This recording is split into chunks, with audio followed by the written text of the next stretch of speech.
Well, good afternoon, everyone. My name is Brian Fraking. I'm the Director of Development at UNC Health Foundation, and thank you for joining us today. We have a number of our UNC cardiologists that I'll be introducing to you momentarily. I will serve as moderator of this 1 hour long webinar, and a few things that we'd like to cover, some housekeeping. The participants that are on this webinar right now will not be able to show your video or sound. You will be able to submit questions in live time. Please make sure that if you're a laptop, the question and answer is on the bottom of your screen. If you're using your mobile phones, at the top of your screen, you'll be able to do that. We strongly encourage you to make sure you check the anonymous box before you send. That way, that will protect your information, and we won't reveal any personal health information. By submitting those, if you do submit a question that has your name on it, you're verifying that you're allowing us to recognize that. This webinar is going to be recorded. It is for general educational purposes only and does not constitute nor claim to be medical advice. The transmission of this information is not intended to create a clinician or client relationship. And now I'd like to introduce and allow Martin Balcom, our Vice President for Development at the UNC Health Foundation, to give a brief update on UNC Health, as well as what's happening right now in our healthcare system with response to the COVID crisis. Thanks very much, Brian, and thanks to all of you for taking the time to join us today for this informational session on cardiology during the COVID-19 pandemic. It's a time for all of us of some uncertainty and fear, of course, and it may be particularly so for current and former patients. So I hope that you'll find the content helpful. Just a few notes on our state and UNC Health, the system's response to COVID-19. Physical distancing has been very effective in North Carolina. So too has the preparedness and planning of our healthcare system, and the commitment of our frontline care providers and researchers. That's all meant that our system and our hospitals have very ably served North Carolinians. The most current data that we have show a curve that is less steep, has flattened considerably. It's not to say that the number of new cases is going down yet. They continue to grow, just at a slower rate than they had previously. The flattened curve also may mean that it's a longer curve, and that when you turn down the intensity of the spread, that may also increase the duration that the COVID is with us. So just take note of that. For the most part, our statewide hospital data reflects that flatter trajectory. We have far fewer than 100 patients right now being treated. I think it's 82 for COVID-19 across the full UNC Health system, and I think 30 of those are in Chapel Hill. Far more than those numbers have been treated and released and sent home. So that's the good news. There are, however, a few hot spots as we've been caring for people associated with the recent poultry plant outbreak and other assisted living facilities and correctional facilities. Our testing volume continues to increase. That includes a very accurate test that was developed at UNC by Dr. Melissa Miller in the Department of Pathology. We're up to now 1,200 tests per week, with plans to expand that capacity to 4,000 a week by July. And last week, we also began antibody testing. We have, across the system, ramped up virtual patient visits, going from, I think, around 1,000 a week prior to COVID-19 to now 6,000 a week, and that would include certainly ongoing care for cardiology patients. As a result of all these measures, our forecasting, as I said, has become significantly more optimistic, and UNC Health has begun transformational recovery planning and will soon begin again to see, in a very safe way, of course, more non-COVID patients in person. During that time, we'll continue to care for COVID positive patients. So our response to all of this, I think, has been very innovative and nimble, and will continue to be that way. In closing, I would just like to say that our state, and I think as society as a whole, really benefits greatly from guidance that is provided by academic medical centers like UNC. working along our great and compassionate care providers are world-leading experts in infectious disease and epidemiology. In fact, Microsoft did an assessment recently of all institutions engaged in coronavirus research. And the assessment was based on research publication citations. UNC was ranked the top university in the United States on that list, 8th in the world, and behind only the CDC and NIH in the US in terms of research activity. So that's obviously good news. I think our state benefits from it. And the most important thing is that patients like you benefit from that research expertise, and the collaboration between our researchers and care providers constantly informs the care our patients receive. And philanthropy that many of you provide is really crucial to that integration of research and care. So far, we've raised almost $1.5 million into our COVID-19 response fund. So thank you for being with us today, and we hope that you find the program helpful and informative. Thank you, Martin. Appreciate that update. Before I introduce my guest, I did want to just let everyone know we're very thankful for all the participants who registered and are joining us today. We have many people on this call that range from newly diagnosed patients who have been seen recently to long-term care patients and survivors of surgery. Now I'd like to get to some of the questions that our participants provided for our panelists to ask. And the first thing I'd like to do is introduce our four esteemed panelists. I'll start with Dr. Joseph Rossi. He's Associate Professor of Medicine at Division of Cardiology and Director of the Cardiac Catheterization Lab. He's also the co-director of our cardiology clinical trials. Dr. Anil Gehi. He's our Sewell Family McAllister Distinguished Professor, Director of the Clinical Cardiac Electrophysiology Service. Dr. John Vavalle, Assistant Professor of Medicine. He's also the Medical Director of our UNC Structural Heart Disease Program and Interim Director of the Cardiac Intensive Care Unit. And finally, Paula Miller, Professor of Medicine and Director of our Cardiac Rehabilitation and our Women's Heart Program. Thank you for joining us today and taking this time to provide some answers to some of these pressing questions. So the first question I'd like to present is one that's a little bit more general, but I'd like to ask each panelist just to share how these extraordinary times have changed them from a personal standpoint, but also the clinical and research components that they deal with on a day-to-day basis. So I'll start with Dr. Rossi. Dr. Rossi. That's a tough one. I think we're all doing unexpectedly quite well. I think the hardest thing to deal with in this situation has been the uncertainty of all of it.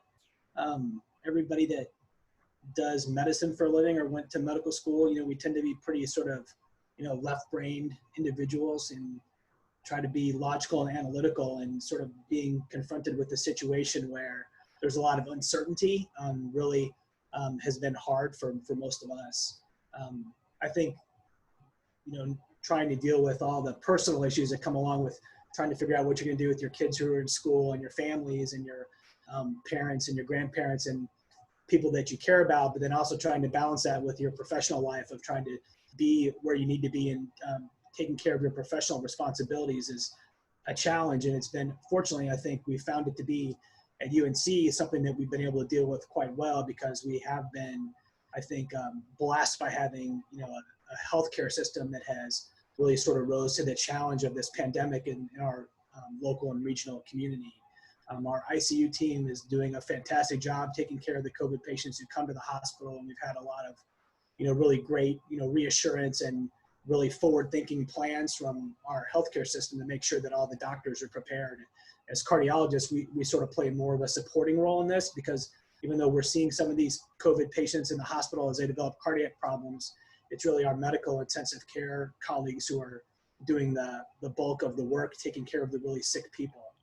And so our job has conversely sort of slowed down a little bit over the last couple of months, as we've had to delay some of the procedures that we were planning so that we could sort of focus our healthcare system efforts on the patients with coronavirus who needed acute care. And I think we're finally getting to the point now where we're sort of able to sort of step back and take a deep breath and say, this is something that's going to be here for a while. I think we're dealing with it quite well.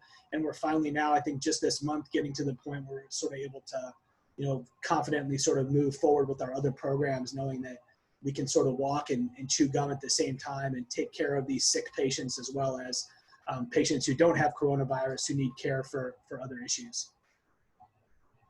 Great. Thank you, Dr. Rossi, for that. Dr. Miller, your thoughts? And the patients went away, and I really figured out that I miss my patients a lot. I miss seeing them in person. I'm primarily clinical, so my interactions every day were with just patients, and all of a sudden they weren't there. So we've had to come up with new ways to connect. I also am part of cardiac rehab, and all of a sudden the gym's not there and the rehab program's not there. And so how do we keep those patients engaged? And we've come up with some really innovative things. We've done doing some Zoom meetings with our cardiac rehab patients. We've done sending them all the information that we had for them and giving them virtual cardiac rehab prescriptions. Over now we're ramping up our virtual visits here, so it's a little better, not quite the in-person, but it's better than not just wondering what they're doing out there. At home, it's a little different. My husband retired this year, so it's good I have a place to come work because we probably kill each other. We're there 24/7 together, but we also have been able to spend some time with our granddaughter because she's not in school, and as a family, we isolated and then we help provide childcare in the evening. So it's in that respect, it's been good. So there are good things and bad things, but I think, like Joe said, we have done a really good job of sort of adapting and moving on. Thank you, Dr. Miller. I can relate. Two children of my own, and the whole virtual learning school and keeping them busy in the afternoon has been a challenge, but they've been great. I'm glad to hear that for you as well. Dr. Gehi. Yeah, thanks. Well, these certainly are strange times. Clinically, I echo a lot of what Dr. Rossi and Dr. Miller has been saying. We've kind of moved all of our clinic processes to virtual care as much as possible. Like Dr. Rossi explained, we're initially deferring a lot of our procedures that occupied a lot of our time. As we were all kind of preparing the hospital for this potential surge of COVID patients. And, luckily it hasn't been as bad. And so we've not had to be redeployed to help out in caring for these patients. And now that it seems like we've reached a kind of a plateau and maybe even a little slow decline, we've all kind of started to figure out a way to move forward and kind of bring back our patients to the clinical arena as needed. And so, we're starting slowly now to very carefully do the procedures that were previously scheduled and start scheduling more moving forward. I will say one of the nice things about this kind of professionally is that I've actually had more time to work on my research. So I've kind of taken that opportunity, even trying to do a little COVID-related research specifically for our patients with cardiac arrhythmias. And then, at home, things are strange. It's our kids are doing their distance learning. All their sports have been put on hold, and luckily I've got two boys, and luckily they've got each other to keep company. It's always sometimes they're getting a little bit too much in each other's faces though. And so that can be a little stressful. My wife has her own primary care clinic, which has gone through some challenges. I think a lot of patients, who just kind of, have kind of chronic disease have put a lot of that on hold, which may be to their detriment. And so, but her clinic has tried its best to shift to virtual care, but they've had a lot of their clinic volume go down. And one of the things I like to do outside of work has been, I actually am involved with this chorus that we sing with the North Carolina Symphony. And, a chorus is not something that's very, something you can do in the middle of a pandemic. So we've basically had to abruptly end our season, and I don't know when that's going to come back. And, it's that's sort of like, the performing arts, for example, are something that's really just been affected by this pandemic. And we'll see how this all pans out.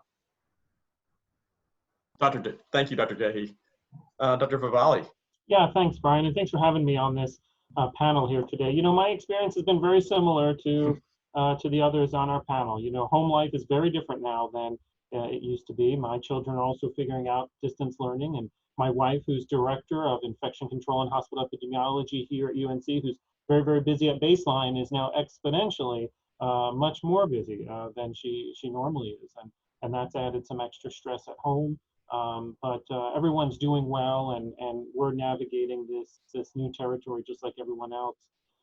I think that there have been some benefits, like Dr. Gehi mentioned, in this. As we slow down a little bit clinically and we're doing less elective procedures, it's given us more time to refocus on some of our research and on some of our teaching. I've caught up on some papers that I had stacked on my desk for a long time that were making its way to the bottom of the pile. I was able to get through that pile a little bit. Some of our NIH grants got automatic renewals for the next year, which has been really nice, giving us some more time to continue to work on those. And the other really nice thing is that over the last few weeks, I've just been home a whole lot more than I otherwise would have been. The springtime is usually a really busy time for national meetings and conferences. And I remember at about the first of the year, I looked through my spring calendar and thought, boy, I'm going to be gone a lot. I'm going to be traveling a lot and a lot of meetings and visiting a lot of different cities, which is both good and bad. But it's been nice to be home and to be home with the family more and to have more family time. So there have been some real silver linings to this. Thank you. Thank you to our four panelists for that insight. And I do want to say that I work with many of our grateful patients who really do appreciate everything that each of you do and have helped with them in their recovery from their incidents with heart disease. So let's open up the questions. So first question that we have from our participants is, having heart disease, how does that affect the risk factor when it comes to COVID-19? And I will open that up for Dr. Miller. Yeah, well, we've seen lots of studies and lots of press on comorbidities and cardiovascular disease, hypertension, known coronary disease. Those are all risk factors, and they do elevate your risk. It seems to be more as you age in the older groups, but then that's the population that's going to have hypertension and coronary disease. So we should be really careful and about taking care of ourselves and wearing masks and washing our hands as much as we can, because each comorbidity that you have makes you makes it a little riskier for you to catch the disease and then do more poorly if you do get the disease. Patients have asked me, like, well, my blood pressure is controlled, and that's good, and that probably helps your risk a little bit, but you still have high blood pressure. There are some articles out there about medicines that people take for their hypertension, like ARBs or ACE inhibitors. Luckily, there was an article in the New England Journal recently that said that's not true, that those medicines are fine and they don't make you more at risk for doing poorly with COVID. But I think anybody that has any kind of chronic medical problem, diabetes for sure, needs to be extra cautious. Great. Thank you so much for that answer. Many of our participants wrote in with the concern of exposure to the virus, and if they come into the hospital or to the clinic. Dr. Rossi, would you be able to bring forth some information on what UNC Health is doing to address those concerns? Yeah, I mean, this actually just came up this morning when we had a weekly conference where we talk about patients with acute MIs or heart attacks, and we reviewed a case of a patient who had a heart attack at home 3 weeks ago and didn't come into the hospital because he was scared to come in because of COVID, and stayed at home and had a lot more damage done to his heart. Fortunately, survived.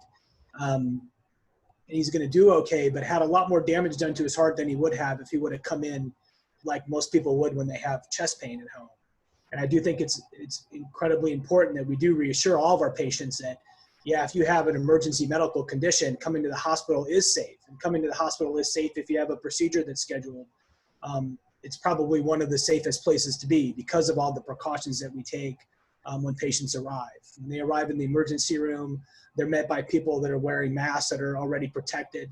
They're immediately separated and sequestered, and a mask is placed on the patients, and they are immediately screened for COVID infection, and they're isolated from other patients to make sure that there isn't contact between patients who could be sick and expose other healthcare providers or patients in the hospital.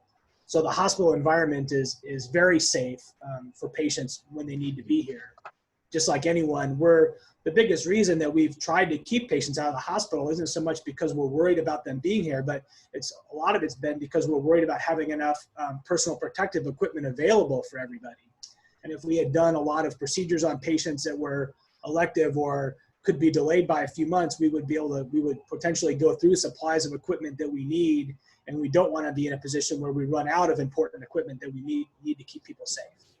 A lot because of the efforts of John Vavale's wife and her team, we've been able to do a really good job at securing enough of that PPE equipment to have in our hospital. So I think we're finally getting to the place where we're quite comfortable that we can almost resume kind of normal operations and keep everybody safe. But I do think patients should be reassured, and everybody in the community should be reassured that if you need to be in the hospital, it's probably the safest place around, and they definitely will be taken care of well. Thank you, Dr. Rossi. Yeah, I actually read an article last week from the Wall Street Journal talking about incidents across the country where individuals who were having coronary issues who delayed it, and that presents a really danger to patients as well as their families. So thank you for elaborating on that. Furthermore, I'd like to move forward with a question to Dr. Gehi and then Dr. Vavalle. How do you determine, Dr. Gehi, when it's appropriate for a patient to skip a treatment or potentially delay a procedure? Yeah, that's a great question.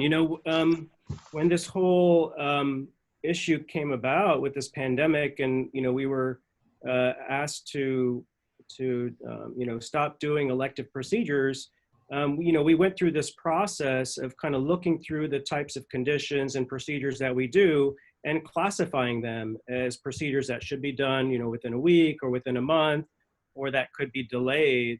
Because, in general, we would never recommend just completely skipping a treatment, but there are certainly situations when it could be deferred for a period of time. But that being said, even if it can be deferred, you don't want to defer it for too long. Just to give you an example, we put in these devices that we call defibrillators to protect people that might be at high risk for a cardiac arrest. And, when I was kind of looking around at what other folks were doing at other institutions, some institutions felt that, well, if somebody needed one of these devices, it's probably okay to put it off for a month or two until maybe we're kind of out of the woods with this COVID-19 pandemic. But, within our group, we actually thought that, I'm actually kind of concerned about letting people just kind of being out there unprotected without a defibrillator. And so we actually continued to implant primary prevention defibrillators in patients, of course, with appropriate precautions. And we actually had at least one patient who probably had their life saved because of that. And so it's a difficult thing. And we certainly don't want to bring patients in needlessly and put them at risk. But I think, as Dr. Rossi has explained, we have a lot of precautions in place. And there's also a lot of potential harm if you just defer things and defer and defer. Mm-hmm. Thank you, Dr. Gehi. Dr. Vavalle, could you add on to that from a surgical standpoint? Yeah, sure. We all sort of within the division took a similar approach to this when we were asked to curtail the number of elective procedures we were doing. And again, this was primarily in an effort to preserve PPE in the case we had a real surge of COVID patients coming into the hospital.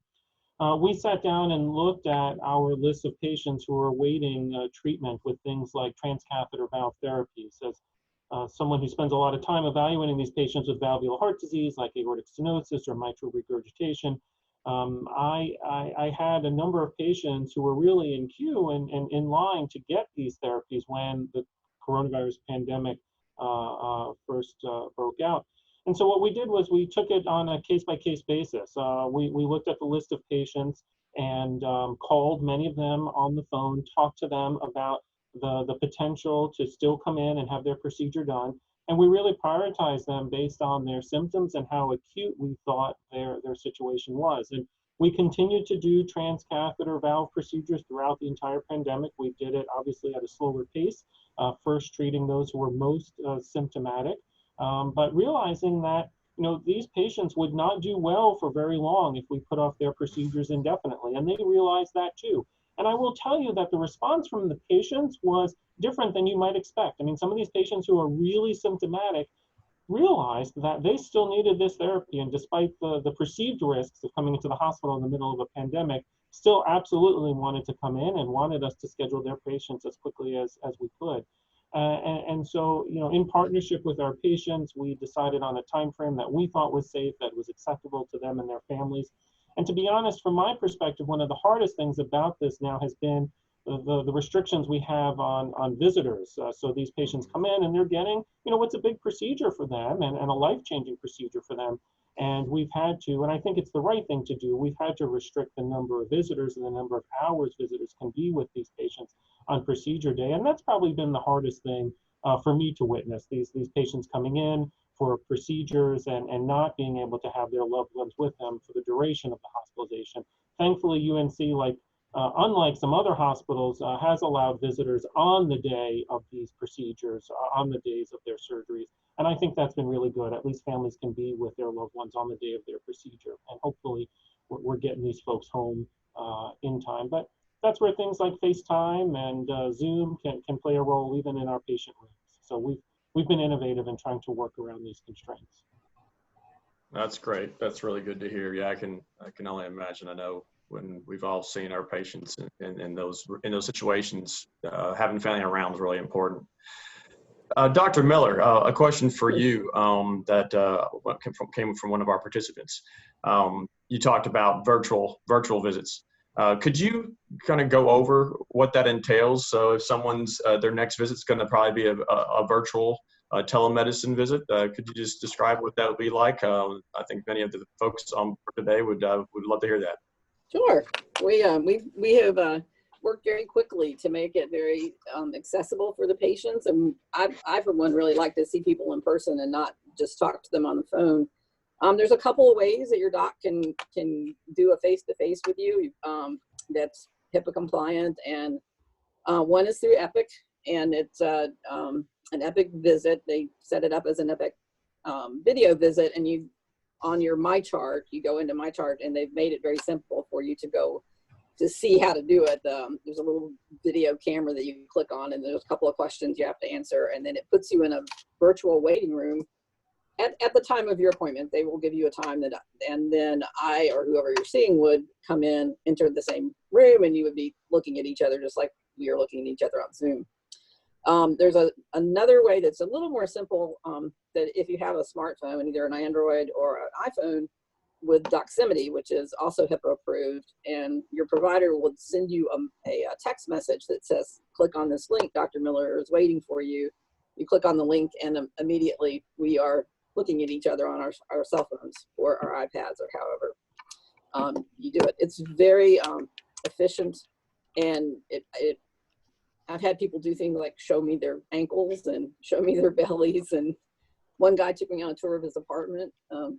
So, I mean, you can do a lot more things when you can see people in person, but I think most visits and going forward, we will probably keep up some virtual visits. So for follow-ups that don't really need to have blood work done or procedures have been done and you want to go over them, that we'll see this as a continuation of how we take care of people. And I think the other people on this call would agree with that.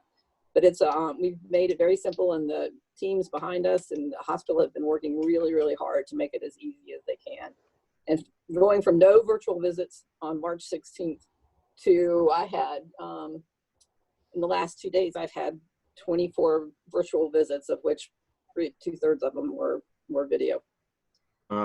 So we're ramping up. I have 22 22 patients tomorrow, and I think almost all of them are video. So we are making it easier for you to get to us without a mask. No mask. No mask. Yeah. Right. No commute, no mask. That's great. Yeah. So I'd like to thank you so much. I'd like to move on to the topic of research, both for heart disease and the COVID-19 virus. Many of our participants have written in with concerns on how this is impacting clinical research, basic research, and so that's something that I'd like to bring forward to Dr. Vavalle. We're hearing a lot about strokes and heart attacks in patients. Dr. Rossi actually presented a real life example of that before. What have we learned about the virus's effect on the heart, and what sort of new research opportunities will this present? Yeah, thanks, Brian. That's a really fantastic question. I mean, from a scientific standpoint, this virus is really fascinating for us. There's so much we don't yet know about this virus. What we know is that it's very much unlike anything we've really ever seen before, and it's unlike the other coronaviruses out there. It's unlike in some of the ways that it's different is that we really don't understand why some patients can be so critically ill from this virus, yet others can be pretty much asymptomatic. And yes, it has to do with comorbidities and age, but there are certain patients within the same age group who could either be completely asymptomatic from this virus and others who get so profoundly ill from this. And we don't quite understand why that happens and why that is. One of the other things we're really learning about this virus is that it seems to affect every organ in the body. We've seen a lot of cardiac manifestations of this virus, for example. There were some recently published studies that were autopsy studies of patients in Germany who passed away from this virus, showing that there are many impacts directly and indirectly on the heart, for example. These autopsy studies show that there are actually virus particles embedded into the heart, causing inflammation and myocarditis and direct heart damage that way. But one of the other things that we've recently learned about is that for some reason, and we don't fully understand why yet, this virus really tends to promote a lot of blood clot formation. And blood clot formation in the heart, in the coronary arteries, can cause heart attacks, and blood clot formations in the arteries in the brain can cause strokes, and blood clots in the kidneys can cause kidney failure. And it's not clear to us why this is happening. There are some theories about this. Maybe the virus affects the endothelium or the lining of the blood vessels, and somehow the disruption of the lining of the blood vessels leads to blood clotting. But in many respects, the patients who are doing poorly because of clotting. And in the same autopsy study, they found that the majority of patients who had passed away in this autopsy study had blood clots either in their heart or in their lungs or in their major blood vessels in their abdomen. And they felt that a good proportion of them actually passed away because of the impacts of the blood clots that had happened. What we also don't know is if we're treating a patient with COVID-19, if we should just go ahead and empirically give them blood thinner medicines, if we should just systemically, anticoagulate them with a blood thinner. Of course, blood thinners come with the trade-off of bleeding risks, and these patients also have high risk for having bleeding complications. So, all of these unanswered questions pose a number of research opportunities for us to try and understand this. And here at UNC and really around the globe, we're trying to understand this better and understand if things like anticoagulation provide more benefit than they do harm in terms of the trade-off with bleeding risk. And I think one of the really nice things I've seen, at least in the scientific community, has been this desire to collaborate across borders, which in general has existed within the scientific community, but now at a much heightened level as we understand the pressing need for us to really wrap our minds around how this virus works as quickly as possible. Wow, fascinating. Thank you so much, Dr. Vavalle. A lot of new information and things to think about. I think we've seen a lot of these publications and the New York Times and even the News and Observer cases of the kind of impacts it's had on human life. Dr. Rossi, in this current environment, how is this impacting the clinical trials at UNC? Yeah, one of the things I've certainly realized is, I'd realized it before, but it became quite clear these last couple of months that, conducting clinical research and doing clinical trials really requires a really sort of large network and infrastructure of personnel and assistants. And a lot of those people are sort of located here in our hospital with our research staff and our dedicated nurses who do research and our fellows and trainees. But a lot of those people are also located outside the hospital. Some of them work for industry, work for companies like Quintiles or for device companies like Boston Scientific. And when we do research with sort of our industry partners, especially for new or experimental devices or experimental protocols, that usually requires a lot of sort of protocol-driven specific treatments. And those things have to be documented very carefully. And so when we do a clinical trial procedure with something that's experimental, we often will have 3 or 4 extra people in the room helping with documentation and making sure that we're sort of crossing the T's and dotting the I's in our protocols. And we've had to put that kind of stuff on hold because we couldn't afford to have all those extra personnel sort of coming into the hospital. Not only does that make the rooms more crowded and mean more people walking around that could potentially be spreading the virus to other people because we don't know where they're necessarily coming from, but it also depletes our PPE and the equipment that we need to be able to safely take care of patients. And so when the pandemic really hit in North Carolina, we did put a lot of those activities on hold, and we're finally sort of getting to the place where we're able to sort of ramp those activities back up too. But a lot of that was driven by, companies saying, well, we're not going to fly our people from Boston down to North Carolina to help you do this procedure for the next couple months while we work all this out. So some of that's been necessary. And I think that's been seen around the country. There's been a huge hold on doing clinical research. The data-driven research that we do that uses computers and data, we can still do that kind of stuff. But the true clinical nuts and bolts experimental research that we do in our procedure rooms has largely been put on hold. And we'll come back gradually as we sort of lift some of our day-to-day restrictions. Okay, thank you for that answer. So speaking of research and how it impacts our future health, treatments in general, we've had some participants who've wrote in and have some questions on how to protect themselves during this time. Dr. Miller, you mentioned diabetes when you were speaking earlier. What can our patients do that suffer from diabetes to protect themselves? How can their family help them? What should they be looking at in their daily life to help to mediate that and keep it in check? Taking care of your diabetes itself, the entity itself is very important. So making sure your blood sugar stays in an acceptable range, that you're eating a healthy diet. Some of it, I think, is really the physical part of diabetes, but also just sort of the mental health part of diabetes. Knowing that you have a disease that puts you at risk.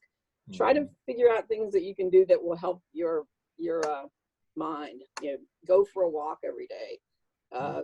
And you can be outside safely. You can be outside on a trail with a mask. You can be outside in a neighborhood with a mask, socially 6 or 8 feet apart.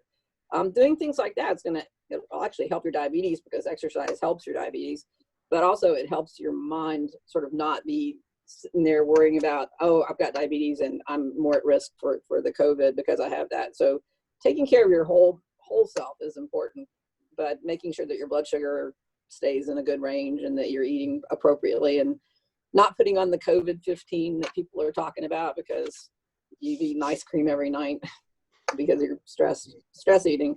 So, and I think that's the truth for any disease entity. If you have diabetes or if you have hypercholesterol or if you have peripheral neuropathy, anything, I think all of it has to be sort of put together, and taking care of that and your mental health is really important. Yeah, so focusing on our well-being. Well-being, yes. Yeah, that's great. That's great advice. Dr. Gehi, I think Dr. Miller mentioned some medications before that had been ruled out as far as we know right now. Are there any medications that we are aware of that can put patients or individuals like myself at risk to this new coronavirus?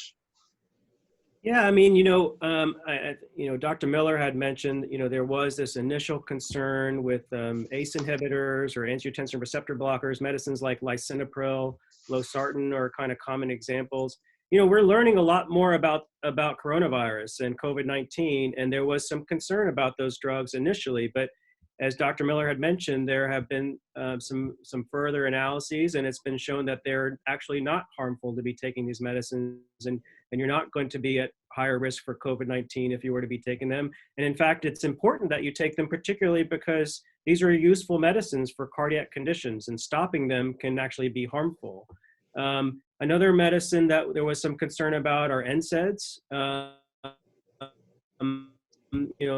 Things like ibuprofen, and those are, routinely used medications where there was some concern that people who were taking them may be at a higher risk for COVID-19 or complications of COVID-19. And again, that hasn't panned out either. There was also some confusion about this medicine, hydroxychloroquine, and whether that could be protective in some way. And there were people who were taking that medication thinking that it would protect them from COVID-19. And in fact, that can be harmful. There's actually cardiac complications that can result from people who are taking hydroxychloroquine if they're not being monitored properly. People can even die of sudden death due to an arrhythmia if they're taking that medication and it's not being monitored. So, thus far we haven't found any. There's no medications that clearly put you at risk for the virus or complications. And it's important that you talk with your healthcare provider before you make any changes to your medications, certainly. Great, thank you. Thank you so much. And I think we all appreciate you talking about those new medications that have been widely talked about and used, and that we all need to make sure we're working with our healthcare physicians and our primary care physicians. A question that's come in today as we speak that I'd like to ask Dr. Rossi about. So one of our participants asked, what values of blood oxygenation are dangerous? Is monitoring on a daily basis advisable? That's really funny because I actually just bought a pulse oximeter to use at my house too. My wife and I were arguing about whether that was necessary, and they're pretty easy to get and they're kind of interesting to know. I would say, the reason that people want to have one is because if you do get sick and you have the virus and you're at home and you're sick, having a low pulse oximetry might be an indication that your pneumonia is getting worse and you might benefit from sort of coming into the hospital. And I would encourage people not to worry so much about sort of having one to put on your finger and check it if you're feeling well, because if you're feeling well, the pulse oximetry number that you get probably doesn't matter. And if it's abnormal, it might be an error.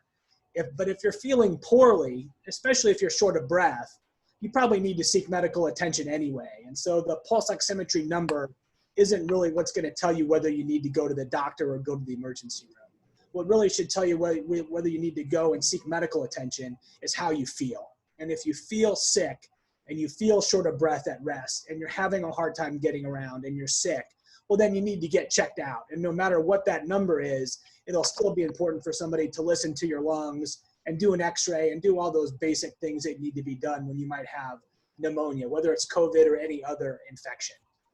But for patients who have underlying heart disease and have COPD and have a pulse oximetry at home anyway, and might know what their baseline pulse oximeter looks like, might have shortness of breath from COPD or from heart failure or from other heart disease, seeing it go lower can be a concern, right? And the general rules are you probably need to be on supplemental oxygen or need to be on oxygen to help make you feel better if your levels drop below 88 to 90. And so if you have a pulse oximetry number in the 80s, almost always we're going to want you to be checked out, especially if you're feeling bad. But I think the key is to not worry that number is the make or break about whether you seek attention. Whether you seek attention or not really is going to depend on how you feel. And if you're feeling sick and feeling bad, you should be checked out regardless of what that number is. Great. My ER doctor's son sent me one. What's that? About 6 weeks ago. And I'll just Brian, I'll just point out that if you are concerned that you have COVID-19, I think it's important that you call your provider before you just show up somewhere. Don't just go to the emergency room or urgent care. If you have it, it's important that we don't expose it to other people. Mm-hmm. And we have ways of folks going to kind of what we call a respiratory diagnostic center where they can get tested in the right environment so that nobody gets exposed. So make sure you call somebody before you go get checked out. Great. Thank you for that. Thank you so much. Thank you, Dr. Rossi and Dr. Gehi. Dr. Gehi, while we got you here, the AFib issue is very serious, obviously.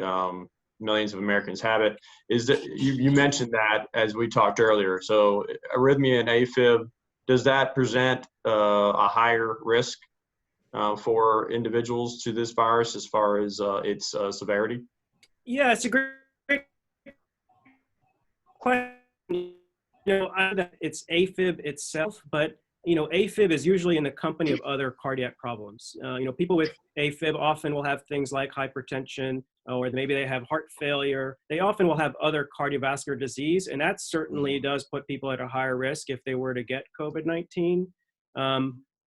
I don't think it means that you're more likely to get it or anything like that, but if you were to get it, you have a higher risk of complications. And if you were to have COVID-19, often any other kind of illness will make AFib worse. So if you were to have AFib and you had another illness, then your AFib episodes or symptoms may be exacerbated because of that. But I don't know that AFib specifically puts you at a higher risk of complications, but more likely the conditions that go along with AFib. Thank you. That clears it up. Appreciate that. Dr. Vavalle, this is another question from our participants, and I'm just going to read this verbatim, and then you can just take it from there. How about doing heart scans for everyone who has a UNC physician? Yeah, it's a really good question. We even throughout this entire pandemic continue to offer every single service. As cardiovascular professionals, we realize that patients will continue to suffer from heart disease even in the face of a global coronavirus pandemic. While we did slow down the number of elective procedures that were being done and tried to prioritize it in a way where the most symptomatic and the sickest patients could come in first, and those that we thought could safely wait were put off for a period of time, we continue to offer throughout this cardiac catheterization, stress tests, EKGs, echocardiograms. And for a while, we were really trying to restrict it just to those who absolutely needed it during that time. And again, that was a joint decision often between the patient and their physician about the timing for these tests and these procedures. But now we're actually in a phase where we're really trying to ramp back up. We realize that these coronavirus patients are likely going to be with us for many, many more months to come. And we're sort of getting back into a routine where we understand that those patients are isolated. They are in separate units. We've implemented a number of infection control practices throughout the hospital where we all and everyone in the hospital wears a mask all day long, and our patients wear masks. And we think that really has an impact on reducing the risk of transmission amongst healthcare providers and amongst patients. I think we've done really, really well. I don't know of any healthcare provider yet in the UNC system who's contracted the coronavirus from a patient here at work. And so now that we've begun to learn how to make the environment and keep this environment a safe place, we feel comfortable starting to ramp things back up. And so I think we're at a point now where we're really starting to schedule a lot of these elective procedures and tests again. And I think anybody out there who feels like they're ready to come and have their test done, we're certainly ready to schedule it and get it done. Great, thank you so much, and thank you for the participant who submitted that question. Dr. Miller, and forgive me if I pronounce this medication wrong, but another question from our participants. Are there issues or risks surrounding taking lisinopril for blood pressure specific to COVID infection? No, they're at the very beginning. There were, that's an ACE inhibitor. It's one of 5 or 6 ACE inhibitors that we use, and angiotensin receptor blockers. There was worry about taking those medications in that they thought people that were taking them would have a worse outcome if they contracted COVID, but that didn't turn out to be true. As far as I know, like Dr. Gehi said, there's not really any medications that I know of that make you more at risk or at risk for doing more poorly with the viral load. Okay, great. That's thank you so much. Now we're approaching 2 o'clock. We got about 7 minutes left. We have a couple more questions that have been submitted, but I did want to quickly let everyone know who has joined us today. Thank you very much, and would encourage you to fill out the poll that you'll receive shortly when our program concludes. That will really help us evaluate how this webinar went, and then also future needs and desires to learn about other things within UNC Health and UNC. Dr. Rossi, one question that I do have for you, honestly, on a personal level, what ways can our participants and our community help physicians and staff and others that are on the front line? Yeah, I mean, I think honestly, the most important thing that you can do, right, is to stay healthy yourselves. And like Paula mentioned, mental health, and May is, National Mental Health Awareness Month. And there's been quite an awareness that the social isolation and the stress of this pandemic has caused health problems, not just with patients, but with providers as well.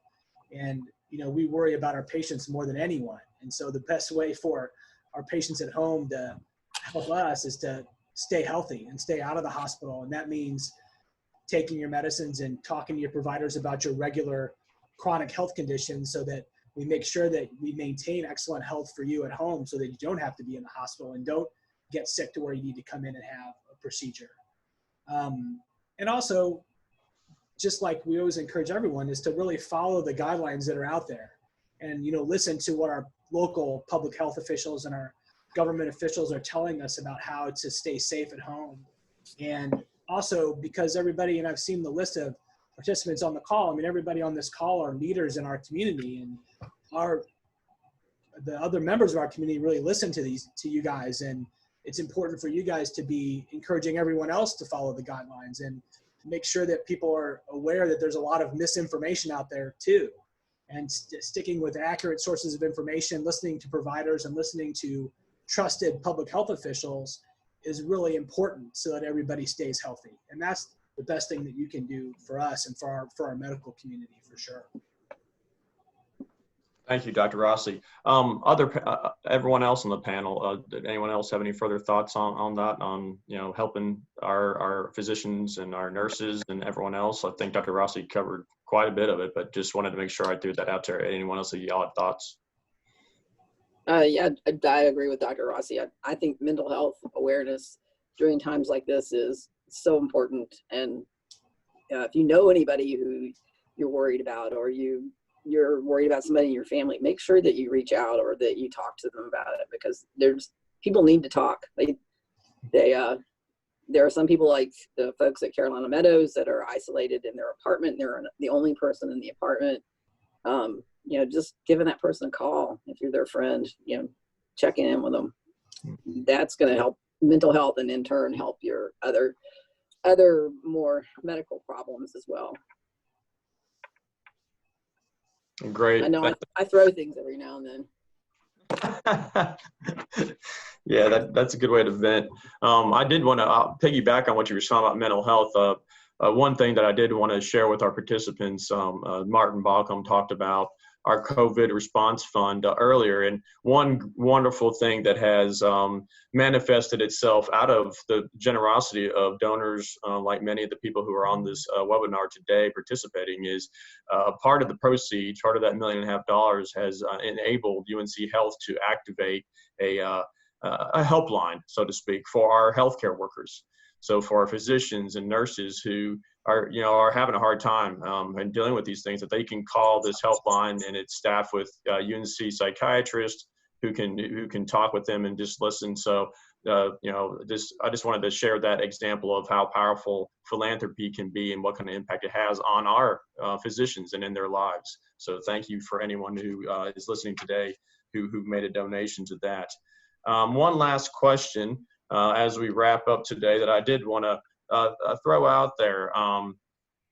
Have any of you on the panel heard of the Ancestry COVID study? And if you have, is that something that you would recommend or advise that any of our participants should participate in? I personally have not heard of this.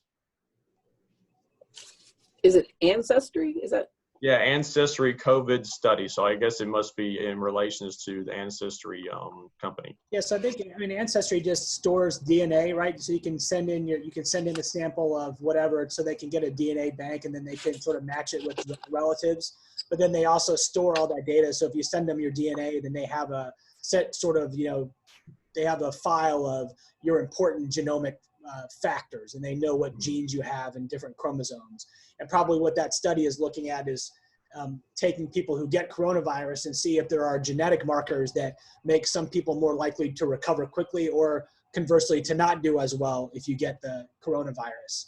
So I think there's probably very little risk in consenting to do that, because they would just be looking at your DNA profile and sort of seeing if, and then a year later they might send you a survey and say, did you get coronavirus? If you did, how did you do? Or trying to find out if there's genetic predictors of people who will do well or not do well if they get coronavirus, is what I would assume. Yeah, no, Joe, you're exactly right. As you were talking, I quickly looked it up, and there's a website that describes it.